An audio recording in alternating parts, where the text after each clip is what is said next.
Antes de comenzar, y aquí he escuchado ya, debe haber una representación de las víctimas de Rosas, perdón compañero, de Rosas, Cauca, alrededor de víctimas climáticas, le llamo yo, más que allí lo que hubo fue una falla.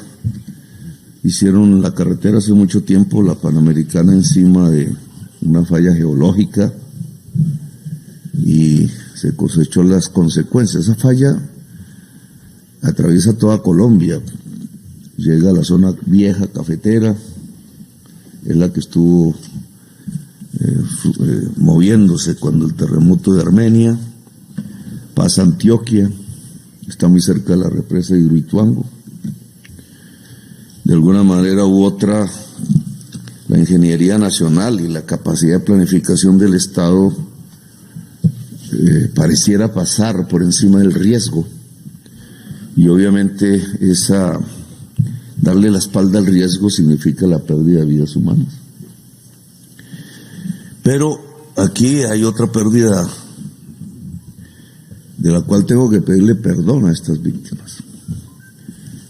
Ya estuve en aquellos días, se solucionó mal que bien el tema de la carretera, pero no las víctimas. Es decir, hubo un esfuerzo por echar el cemento, el asfalto, hacer el puente, etcétera, que pase la carga por un lado y para el otro, pero no hubo un esfuerzo por ayudar a la gente que allí mismo sufrió porque perdió sus casas, sus parcelas. Estamos hablando de pequeños parceleros cafeteros en general. No es una gran cantidad de personas. Tuvieron que pasar a los famosos albergues, al arriendo, como muchas otras víctimas climáticas en el país. Cada vez más tendremos problemas alrededor del clima, como ya lo hemos visto. Eso se llama la crisis climática y cada vez será peor, a menos que las más poderosas economías del mundo paren las chimeneas de emisión de dióxido de carbono que proviene de la utilización intensiva del petróleo y el carbón. Aquí este gobierno le ha incumplido a las víctimas de Rosas, porque ya va, no recuerdo ya las fechas, 17 meses, es inaudito. Además, el por qué. Porque la solución de las del problema de las víctimas es comprar algún tipo de tierras igualmente productivas o más productivas, permitir que puedan iniciar ciclos de producción, la mayoría cafeteros, y su habitación, su modo de vivir. No es un problema complejo, no es difícil, no estamos hablando de una alta tecnología, no estamos hablando de una gran obra arquitectónica o obra civil, nada de eso. Es unas cuantas parcelas cafeteras para unas personas que perdieron sus parcelas y que no pueden volver allá porque quedan encima de la falla geológica. ¿Por qué no se solucionó? Entonces, a ver, compañero, a ver si me deja un poco terminar, que yo estuve escuchando todo el tiempo. Entonces, ¿por qué no se produjo la solución? ¿Por qué se robaron la plata? Y las cuantías son, porque ¿cuánto puede valer, ministra de Agricultura, una solución para las víctimas de Rosas? ¿Cuánto vale una porción de tierra, sea comunitaria entre todos, sea por separado, para que las víctimas de Rosas puedan volver a sembrar café?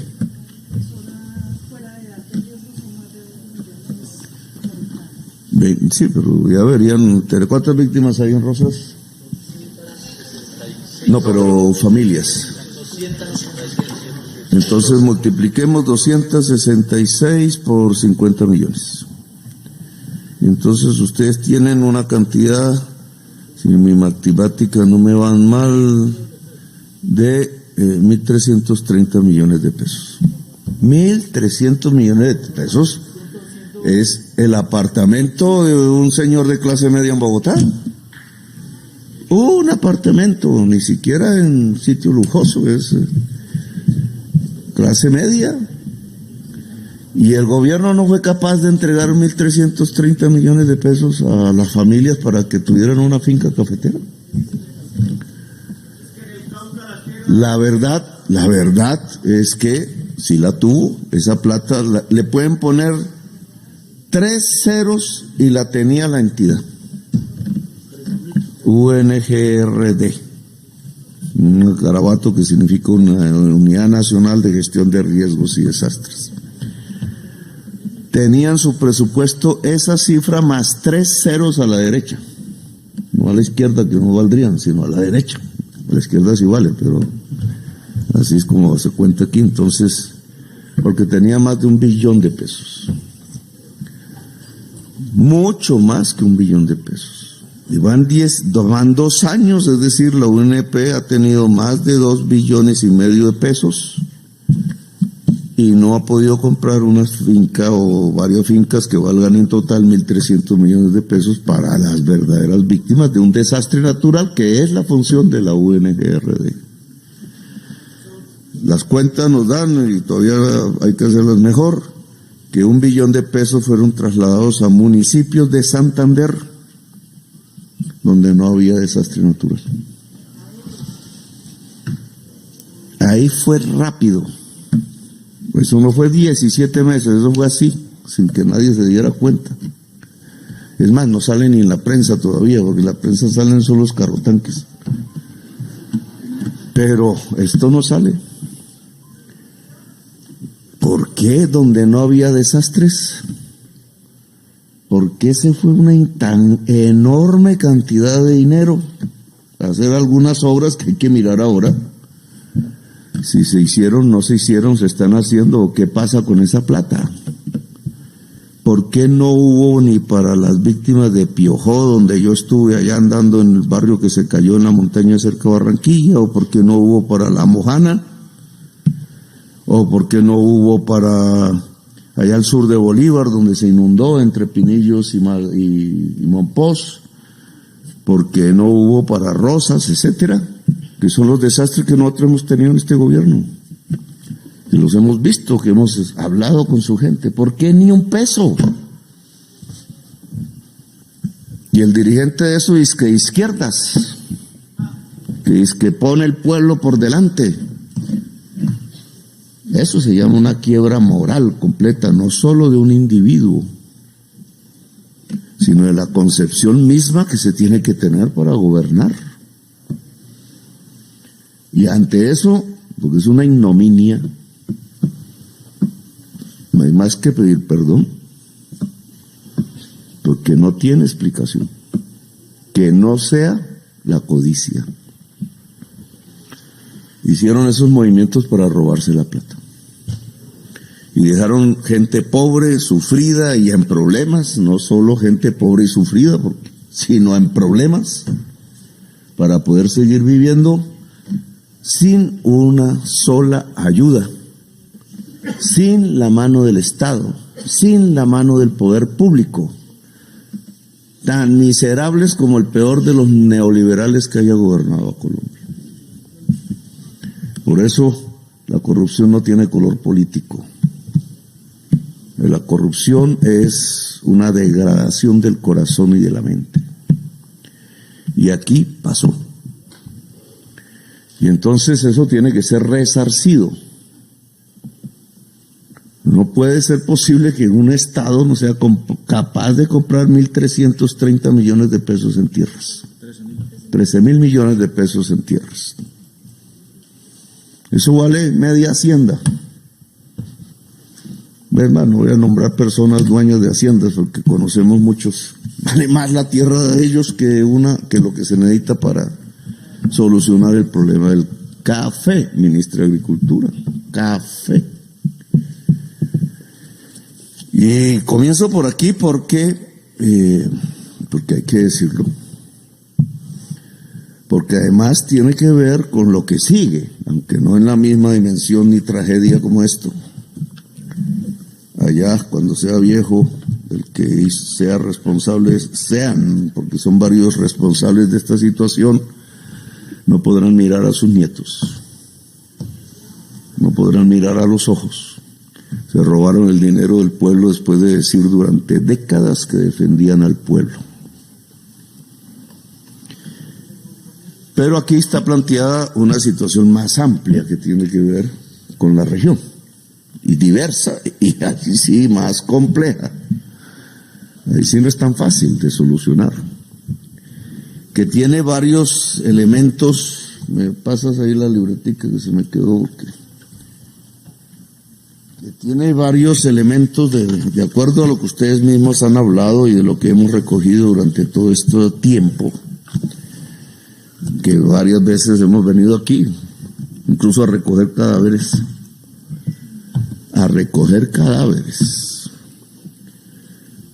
Entonces, el tema de la paz, que bien dice aquí, es paz con justicia social. Ese es un tema que hemos defendido desde chiquitos. La paz y la justicia social son sinónimos. El Cauca, por muchas razones históricas, tiene una complejidad y una enorme injusticia social. Ustedes lo conocen mejor que yo. Aquí hay una historia larga de luchas, de abuelos y bisabuelos, uno puede decir. Cuando llegaron los españoles, dividieron todo este territorio de una manera diferente a como las comunidades indígenas anteriores, precolombinas que llaman, lo habían establecido. Esa división generó 3 grandes centros de poder colonial: Cartagena, Santa Fe. Estuvo el poder colonial, que era un poder feudal y esclavista. Y entonces tenemos un grave problema histórico. Tenemos también, eso no podemos hablar mal de todo, pero aquí se articuló el esclavismo con el feudalismo. Y no es que se haya superado del todo. Yo diría que no se superó. Sociedades esclavistas, como hubo en Estados Unidos, superaron parcialmente su problema, aunque aún les queda el racismo. Sociedades feudales como Europa prácticamente lo superaron completamente. Les costó revoluciones, quitarle la cabeza a los reyes, hacer guerras civiles para liberar esclavos, etcétera. Una historia completa, universal. Pero aquí, nosotros, en nuestra Colombia, el problema perdura. El Cauca es una concentración de los problemas de Colombia. A los negros los trajeron aquí para venderlos en esta ciudad como esclavos. Y algunos escaparon, muchos, y construyeron todo ese litoral pacífico con las comunidades indígenas que allí estaban de antemano. Y como fueron esclavos libertos, la élite de esclavistas que gobernaba en Popayán, Santa Fe y Cartagena decidió excluir esos territorios, y así ha sido hasta el día de hoy. Ese es el castigo, es lo mismo que le pasa a Haití, pero a nosotros nos pasa en el litoral pacífico. Y el mundo indígena pues resistió, como todos ustedes saben, y todo se fue cruzando. Y entonces lo que tenemos es una gran diversidad étnica y cultural en el Caribe, en Cauca y en Colombia toda, porque así es, pero sobre todo en el Cauca. Yo cuando era joven llegué por primera vez por acá, pasé por un sitio que se llama El Palo, y por coincidencia había plaza de mercado, no sé, había mercado, y eso era, yo veía impresionado las corrientes humanas con sus raíces en todo el mundo, pero incluso sin saberlo. Toda nuestra diversidad, ahí apareció, y me la aprendí, la frase de Vasconcelos, de la cual se burlaron ciertas periodistas muy inteligentes que hay por ahí. La frase de Vasconcelos sobre la raza cósmica, decía. Ahí fue que yo pensé en eso. En el palo es que está. en su propia diversidad, pero es en el Cauca. Y entonces, cuando hablamos de paz, pues tenemos que saber que esa paz se ubica en una sociedad diversa étnicamente, diversa culturalmente, con maneras diferentes de pensar la vida y el mundo. Esa paz debe ser con justicia social, bien dicen ustedes. Se lo propusimos al Estado Mayor Central del Cauca, que tiene diversas formas organizativas aquí. Hicimos un cese al fuego, cumplimos con nuestra palabra de campaña electoral. Lo prorrogaron 2 veces, incluso una contra mi voluntad. ¿Por qué? Porque lo que hemos encontrado, y no es sino comparar, por ejemplo, las viejas luchas armadas en el Cauca con la nueva. La vieja lucha armada en el Cauca estaba en la cordillera central, en esta. La nueva está en la occidental. ¿Por qué? Ese es un interrogante que hay que explorar. ¿Por qué? ¿Por qué el cañón del Micay es tan importante?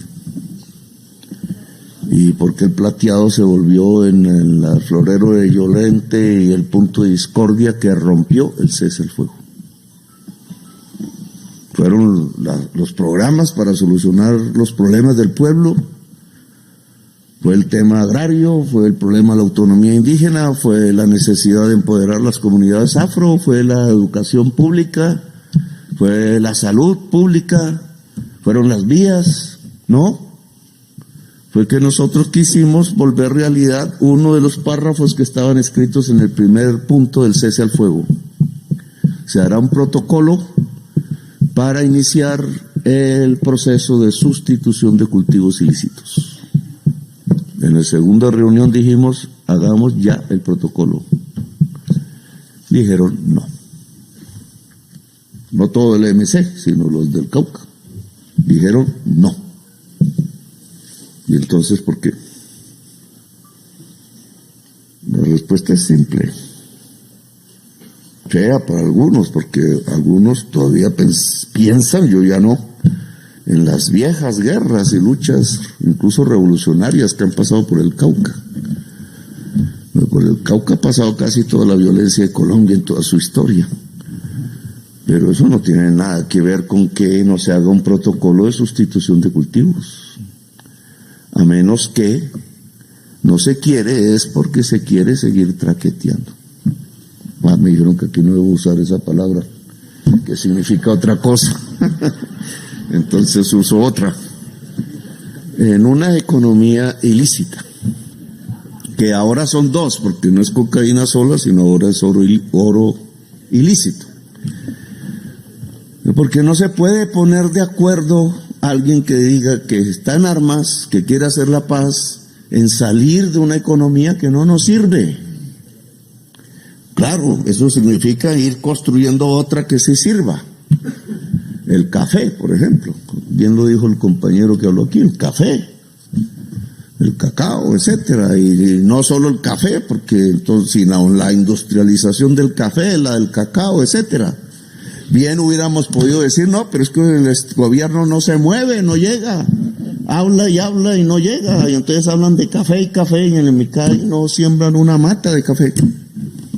Podrían bien decirlo. ¿Dónde está la sustitución de cultivos en el Micay? No, que se dedicaron fue a entregar transferencias monetarias en donde no hay hoja de coca. No, pues eso hubiera sido discutible, bien puesto en la mesa, pero eso no fue lo que discutieron. Lo discutieron es, no hacemos un proceso de sustitución de cultivos en el Micay. Entonces así no llega la paz. Y por eso hay la toma de Morales y los muertos, etcétera. Muertos jóvenes, como todos sabemos, jóvenes y pobres. Jóvenes que entran allá reclutados porque no tienen, unos incluso no voluntariamente, y otros aquí, uniformados, todos son jóvenes pobres. ¿Muertos por qué? ¿Por luchar por la revolución? ¿Por la toma del poder? ¿Por el poder para el pueblo? ¿Por defender de que no haya una revolución? No. Bobos pendejamente ellos, porque otros tienen codicia de enriquecerse. Es lo mismo de el señor que usó los recursos de la ONG-RD, no para las víctimas, sino para enriquecerse. Es la misma mentalidad. Es una mentalidad degradada. ¿Degradada por qué? Por una degradación de nuestra historia, que en las últimas décadas en muchos territorios del país y incluso en la mentalidad general de la nación ha quedado presa de las economías ilícitas, del dinero fácil y por tanto de la muerte fácil. Porque dinero fácil es muerte fácil, como todos sabemos en esta historia, que a todos nos ha tocado y hemos vivido. El Cauca no se puede condenar a eso. En mi opinión, no. Independientemente si se hace un acuerdo o no, el camino de la paz sigue siendo la justicia social. Y en eso no estamos equivocados. Y entonces, independientemente de acuerdos o no, la justicia social hay que construirla. Y tiene que ser ya. Comenzar el proceso ya, no digamos que se puede hacer haciendo así, pero comenzar el proceso ya. Llevan 2 años de gobierno. ¿Qué es lo que yo he descubierto y por qué tanta dificultad en traer al territorio excluido un cambio en la inversión pública? Aquí se ha organizado el Estado de una manera que impide el que se pueda construir la justicia social en Colombia. Y nuestro deber es transformarlo, y ya. No esperar al otro gobierno, es este. ¿Qué ha pasado después del acuerdo de paz con las FARC, año 2016, en el Cauca? O en Colombia. Después del acuerdo de paz, donde se dijo, escrito, yo lo traje ahí, pero lo dejé en el vehículo, quería mostrarlo. Estas palabrejas van a sonar un poco extrañas, pero van a ser importantes en mi opinión. Yo tengo el acuerdo de paz que entregaron al Consejo de Seguridad de Naciones Unidas. Eso no fue un acto diplomático, porque sí, tiene una importancia vital. Ya una periodista de Medellín, de esas que no son nada amigas mías, lo descubrió. Dijo, ahí va la jugadita de Petro. Yo no hice el acuerdo, ni lo presenté al Consejo de Seguridad. Tiene una carta del presidente Santos, no sé si él fue muy consciente de eso o no, dirigido al Consejo de Seguridad de Naciones Unidas, que dice taxativamente: entrego este documento oficial al Consejo Nacional de Seguridad, lo podría leer aquí exactamente, como una declaración unilateral de Estado. Y firma el presidente de la República, Juan Manuel Santos. ¿Eso es qué? Voy a invitar a los abogados y abogadas y a todo el que quiera investigar eso que me ayude. ¿Qué significa declaración unilateral de Estado? Significa que ningún gobierno, ningún cambio de ley, ningún cambio de constitución puede cambiar el documento oficial entregado al Consejo de Seguridad de Naciones Unidas, que es la principal instancia de las Naciones Unidas, es la que hace la guerra o la paz en el mundo, que tiene poder de veto 5 países desde la Segunda Guerra Mundial. Ninguno, ni los rusos, que son enemigos de los gringos, ni los gringos, que son enemigos de los chinos, ninguno levanta la mano para vetar, porque hubieran podido hacerlo, el que se hubiera constituido como declaración unilateral de Estado el acuerdo de paz con las FARC. Eso tiene una importancia mayúscula, porque sin ningún cambio en Colombia puede entonces variar una J, coma o letra del acuerdo solo a través de las altas partes contratantes, dice así. Las altas partes contratantes es el Estado, cuyo jefe y representante en este momento soy yo. Por voluntad de ustedes, del pueblo, me metieron en este tierrero. Y la otra alta parte contratante, que es los señores y señoras de la FARC que firmaron el acuerdo. Que firmaron el acuerdo, no los que están hoy de senadores o por ahí. Y entonces, ¿se modifica el acuerdo o no? ¿Qué dice el acuerdo? Pues resulta que como es un mamotreto así, las periodistas famosas no se lo leen, los políticos no se lo leen, la comunidad tampoco. Va pasando como si fuera un documento más al archivo, así como el libro gordo de Petete, y resulta que es una declaración unilateral de Estado que es supra ley colombiana, supra constitución de Colombia. Ahí dice que hay que hacer un acuerdo político nacional, por ejemplo, que no se ha hecho. Ustedes saben que mucha gente votó en contra de eso, pero eso se hizo después del plebiscito. Ahí dice muchas cosas, entre otras que hay que hacer una reforma agraria, ministra, que hay que transformar el territorio y que hay que llegar a la verdad judicial. No voy a meterme en todos esos temas. Transformar el territorio, eso es lo pertinente en esta reunión. Es dicho por todos y todas las voceras.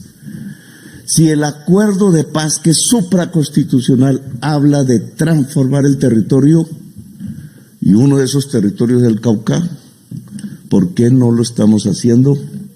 Y han pasado ya casi 8 años desde la firma. Por una razón, se ha incumplido por parte del Estado colombiano el acuerdo de paz con la FARC. Es decir, con una declaración unilateral de Estado presentada a las Naciones Unidas a través de su principal instancia, que es el Consejo de Seguridad. Eso mismo hizo el gobierno francés con la declaración de no hacer más ensayos nucleares hace un tiempo. Si el gobierno francés decide hacer un ensayo nuclear hoy, es juzgado por la Corte Internacional de Justicia. Esa es la importancia del tema. Si se declara el incumplimiento del Estado colombiano con una declaración unilateral de Estado en el Consejo de Seguridad, es juzgable por la justicia internacional, porque fue un compromiso que como Estado se hizo ante la humanidad, quedó registrado, escrito y firmado por su autoridad legítima, el entonces presidente de la República, Juan Manuel Santos. Yo quiero que el gobierno en lo que queda pueda hacer, en buena parte, este es el libro. Voy a leérselo porque como no el libro, tranquilos. Este es la carta de fecha 29 de marzo del 2017 dirigida a la presidencia del Consejo de Seguridad por el secretario general de las Naciones Unidas, señor Antonio Gutiérrez, que dice que presenta el acuerdo, todo esto es el acuerdo, y la carta del presidente Juan Manuel Santos. Dice: quisiera reiterar mis mejores deseos en su nueva gestión como secretario general de las Naciones Unidas, se refiere al señor Antonio Gutiérrez. La Organización de Naciones Unidas juega un papel definitivo en la consolidación de la paz en Colombia y nuestro diálogo e interlocución permanente serán muy importantes en este proceso. Quisiera también a nombre del Estado hacer esta declaración oficial de buena fe en forma de declaración unilateral del Estado. Ya aquí está escrito. Y este documento ustedes lo pueden bajar del internet, porque no es de nosotros, no es del gobierno, esto es del Consejo de Seguridad de las Naciones Unidas. Solo que aquí como se tapan las cosas, la culpa la tiene Petro, entonces eso sí sale en la prensa, pero esto no. Entonces no se hacen los análisis y la gente no sabe qué significa esto. Queda desinformada la población, sea que esté de acuerdo o no, eso ya es otro tema, pero no sabemos que esto es así, porque no se hace el debate, porque hay gente que sabe de esto y nos puede enseñar, que si yo me he puesto a aprender, yo no sabía esto. A mí nunca me invitaron ninguna mesa esta, ni nada, incluso en la fecha del plebiscito ni siquiera, yo creo que hubiera hecho ganar el plebiscito por la paz, tenía algunos votos, pero ni me invitaron. Entonces, si yo aterrizo esto en la importancia que tiene, y las organizaciones populares cogen esto, no porque crean en la FARO, no, además ya como movimiento político, pues tiene que luchar mucho para ganarse el corazón de la gente, pero esto es un documento del pueblo, esto es un documento de la nación colombiana, y esto es un instrumento de lucha popular, con la legitimidad que va más allá de la Constitución. Lo de la jugadita que me dijo la periodista es que entonces yo puedo, a través de las altas partes contratantes, citar a una Asamblea Nacional Constituyente. Bueno, ella hace sus cálculos, pero tiene esa fuerza. Aterricémosla a la reunión. Entonces la fuerza de transformar el territorio no es un capricho de Petro o de unas organizaciones aquí populares. Es un mandato de la humanidad en este momento. Transformar el territorio. Y entonces, ante ese tamaño de reto histórico, ¿qué está haciendo mi gobierno para transformar mi territorio? Que es de lo que se trata ahora, que ustedes han planteado aquí. ¿Qué está haciendo? Y yo tengo que decir que por ahora nada en una trampa, de la cual hay que salir de manera inmediata. ¿Cuál es la trampa? Que el mismo presidente Santos, tratando de aplicar esto, creó una institucionalidad en los gobiernos que no sirve para aplicar esto.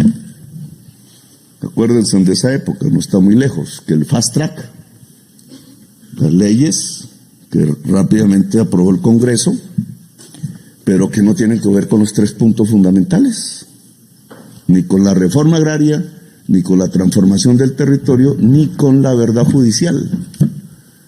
Otros temas, no digo que no, pero no entró al corazón del proyecto. Y lo que quedó es una institucionalidad que es difícil de enseñar, toca ponerla, que la ART, que la no sé qué, que la ARN, que la no sé qué, un poco de pequeñitas instituciones con poca plata, que es la que tiene que ver cómo transforma el territorio. Por ejemplo, el presupuesto de todas juntas este año es de 1.3 billones. Lo mismo que tenía una sola, la UNGRD, y que decidió trasladar para Santander. Y el resto es el gobierno, el ministro de Salud, la ministra de Agricultura, la ministra de todos los que están aquí sentados, y otros que no han llegado, que tienen el presupuesto general de la nación. Son 2. La transformación del territorio y el proceso de paz es así, y el resto, que es lo que se viene haciendo de siempre, es así. Por eso, esto no se está cumpliendo. ¿Qué es lo que está en así? Un plan de inversiones que tiene que ver con las zonas más ricas de Colombia y con los sectores sociales más ricos de Colombia. Las 4G, 5G y no sé qué, que están es alrededor de las 3 grandes ciudades del país. No más. Una política de inversiones públicas que suma casi toda la inversión pública disponible, y por eso no hay para una carretera como juntar a Popayán con el mar, o construir una infraestructura en los territorios excluidos, educativa o de salud. Mire el tierrero que hay en salud solamente por querer cambiar el sistema de salud que está concentrado en los sectores más pudientes de la sociedad colombiana. No quieren aplicar esto. Eso se llama hacer trizas la paz. Y por eso volvió a dispararse la violencia. Porque en la cabeza de las gentes, en unas más que en otras, en los territorios excluidos donde se hizo el trabajo de convocatoria para hacer los planes de desarrollo territorial, los planes de acción regional y bueno, una serie de circunstancias en la creencia de que se iba a transformar el territorio, 33,000 iniciativas, no sé qué, 6,000 proyectos.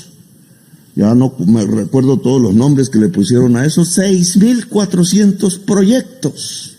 Todo eso quedó en una oficina. Porque lo que es válido es las vigencias futuras y los proyectos estratégicos PINES. Bueno, esa jeringosa, ¿qué es? Que en las vigencias futuras son las 4G, no está la carretera Popayán, no está la carretera de Medellín a Quibdó, no están los puertos de Tumaco, no está la sustitución de cultivos, no hay una sola sede universitaria en ninguna parte del país, no hay un solo hospital, no hay un jardín infantil. Todas son los negocios del capital financiero haciendo grandes carreteras alrededor de los sectores más pudientes de la geografía y de la sociedad colombiana para unos buenos contratistas de concesiones viales que le cobran al Estado y a los que pasan por los peajes sus ganancias. Así no se puede hacer la paz. Y este gobierno no puede continuar haciendo lo mismo, porque si no, con mucha vergüenza, alguien tendrá que ponerle la cara al pueblo dentro de 2 años a decirles, oiga, pido perdón porque me pasó lo de Olmedo. Lo de Olmedo está aquí multiplicado por 100,000 veces.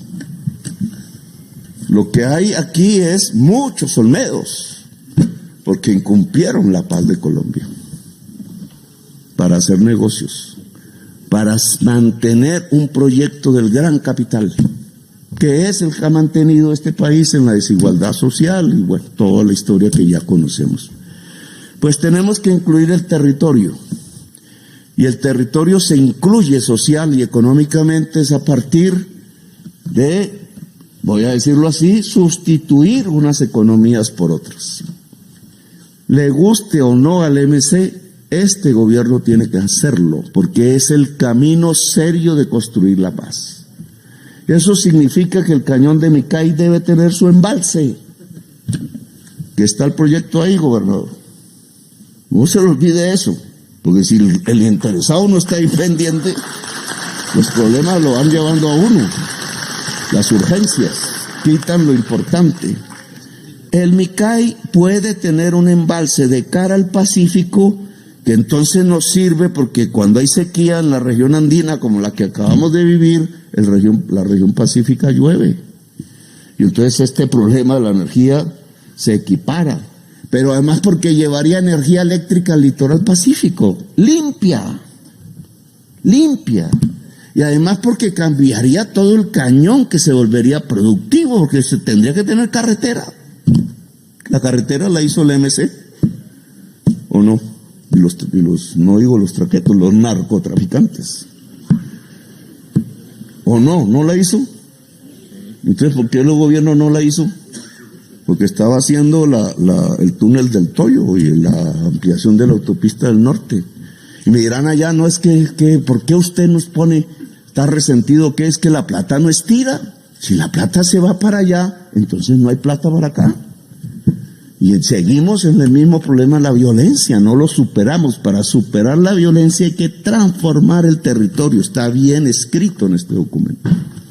Y eso implica en el cañón del Micay, el embalse, la carretera, el café, ministra, la universidad, ministra, los territorios saludables, ministro, la acción del gobierno aquí, no en otro lugar.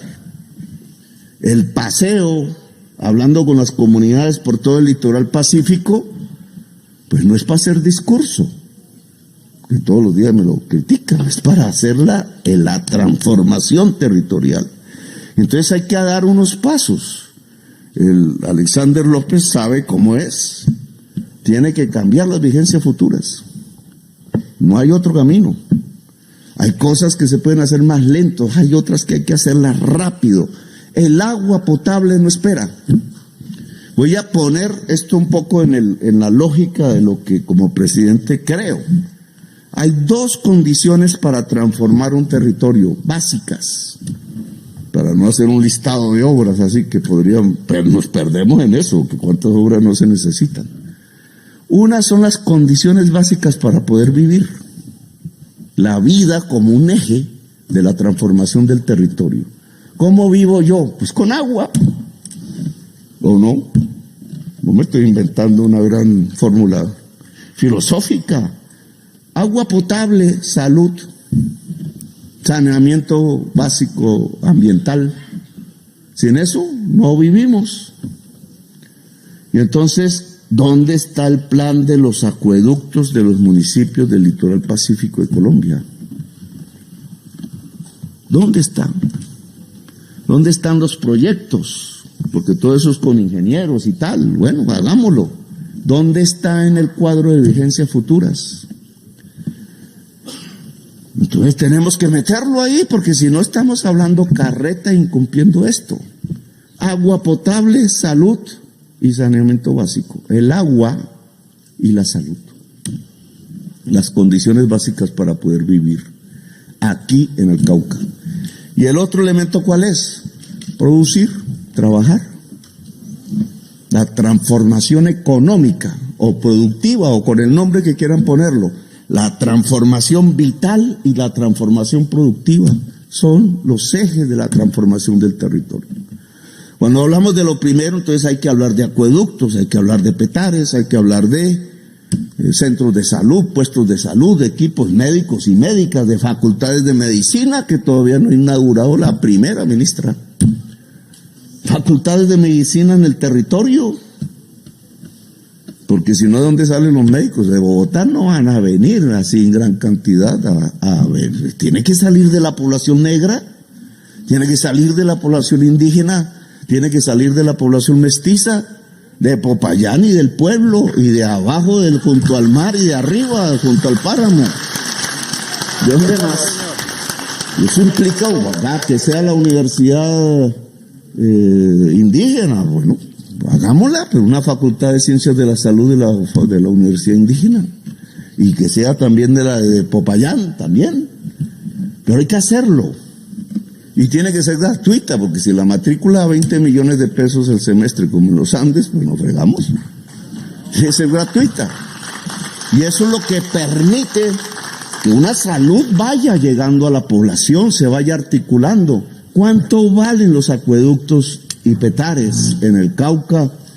Que yo diría, Gloria, no, la región es, desde el punto de vista de la economía ilícita, viene un poco del norte de Buenaventura, va por todo el litoral pacífico y llega hasta la frontera con el Ecuador. Recoge el litoral pacífico caucano. Que Popayán no tenga salida al mar tiene una razón, alcalde: el feudalismo. Siendo la tercera ciudad más importante de la colonia, los colonizadores eran esclavistas, no pensaban en el mar. Por eso nunca hubo esa salida.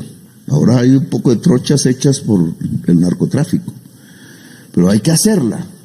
Entonces, ¿cuánto vale el agua, las petares y el sistema de salud en todo este territorio? Eso tiene un valor, eso se mete en el cuadro de vigencias futuras. En nuestro presupuesto este año, el año entrante, y el que dejamos en el 2000, el que hacemos también en el 2026, porque llegamos hasta agosto. La periodista está orinando un poco fuera del tiesto cuando dice que hago la jugadita con este documento. No, yo no me quiero reelegir, yo quiero que esto se vuelva realidad, porque para algo lo firmaron. porque lo que produce violencia en Colombia es incumplir un acuerdo de paz en una magnitud tal que se convierte en un documento que es declaración unilateral de Estado ante el mundo. Pues no se puede hacer ese crimen con la historia de Colombia, porque condenamos generaciones enteras hacia adelante a seguirse matando entre sí. Y nosotros podemos ser un país enorme y grande. Entonces necesito el plan de ese territorio en materia de condición para vivir. Y este mismo territorio necesito el plan de sustitución de cultivos. Yo no puedo entender cómo en el Micay no se puede sembrar una mata de café. Estamos junto al mar, a 1 hora en lancha de Buenaventura. Los narcos sí saben para qué es eso, como que no podemos saber nosotros para qué es eso también, sino en términos de café, de cacao, de chocolate. De cómo Popayán sale de su problema, pues por el mar, porque si estas tierras producen, Popayán se vuelve un centro agroindustrial, un centro de conocimiento, y la agroindustria se exporta. ¿Y por dónde se exporta? Pues estamos a 1 hora de lancha allá bajando en el mar de Buenaventura, el principal puerto de Colombia. No es que estemos mal del todo, lo que pasa es que hay que cambiar la perspectiva, en mi opinión. Le pido a mi gobierno que contrate directamente con las comunidades. Si ustedes se ponen, con todo el respeto que me merecen los funcionarios que vienen del pasado, ellos saben de Bogotá, ellos saben cómo coger el Transmilenio, coger su carro y irse por la 7ª hasta el norte de Bogotá. Pero ellos no saben qué es el Micay.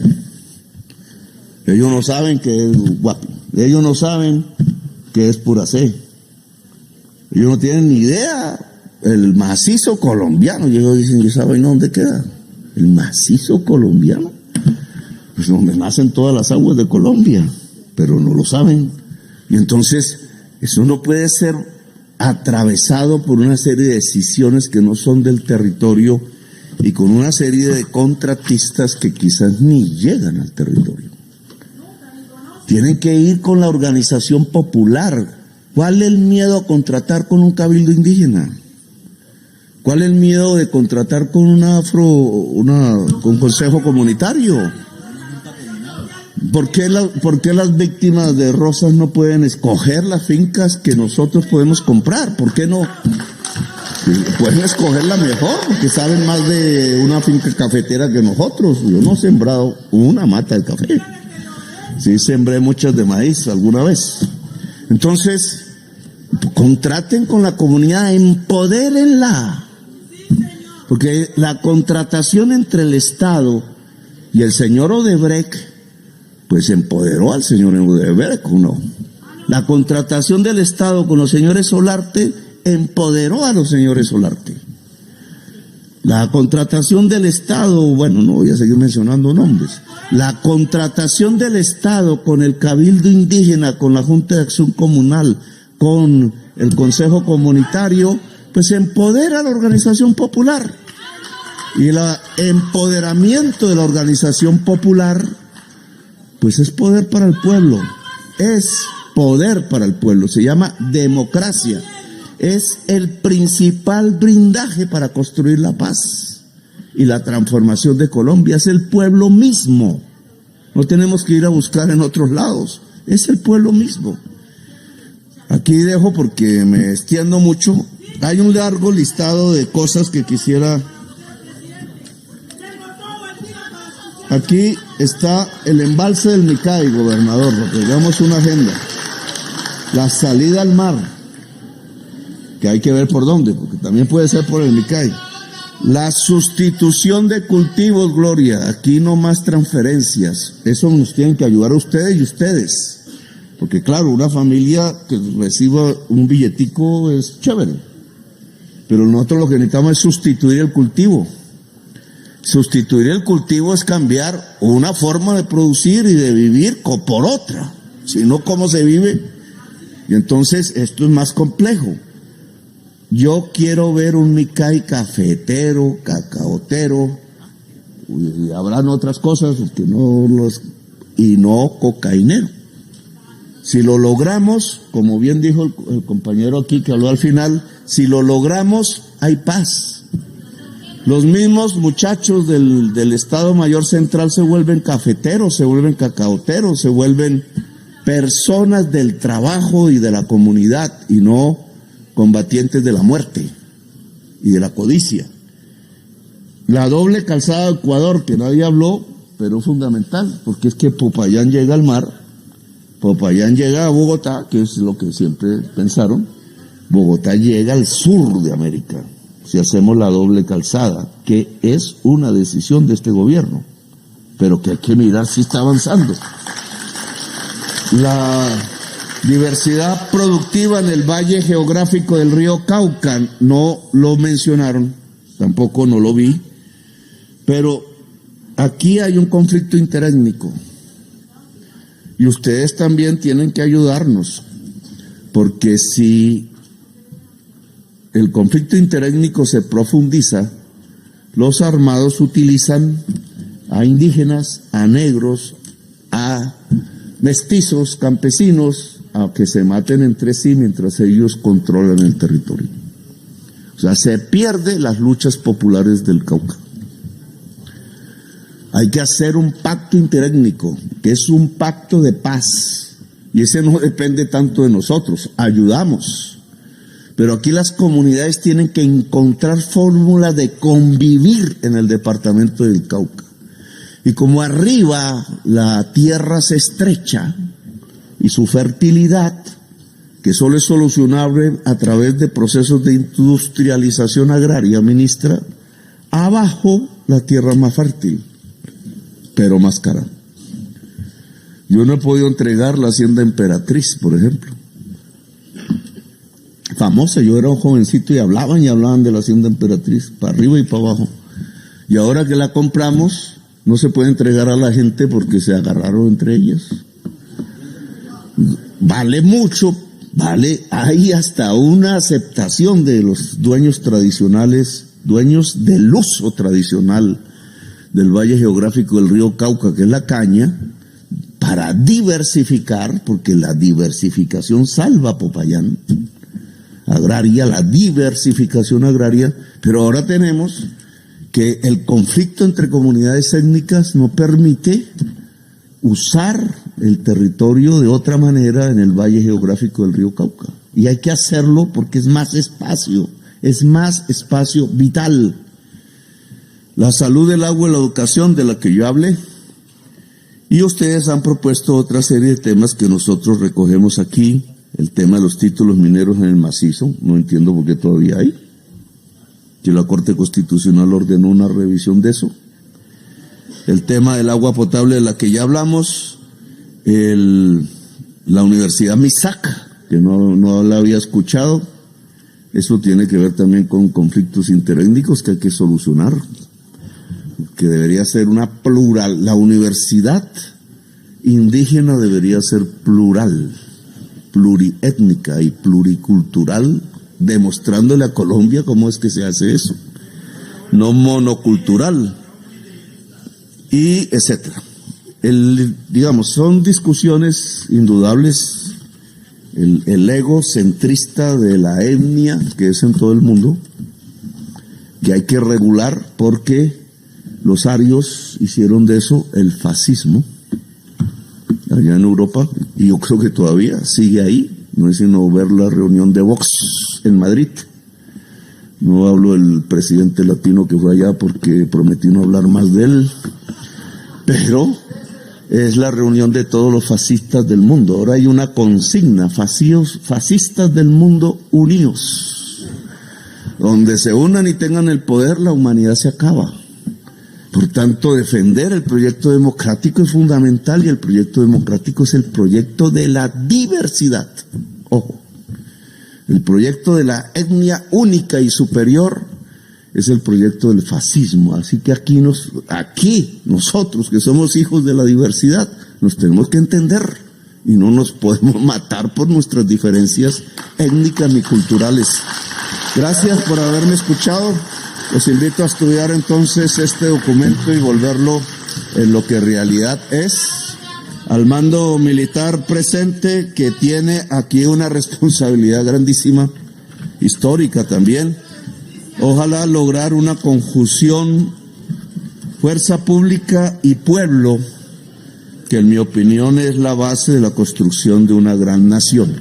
Gracias, muy amables.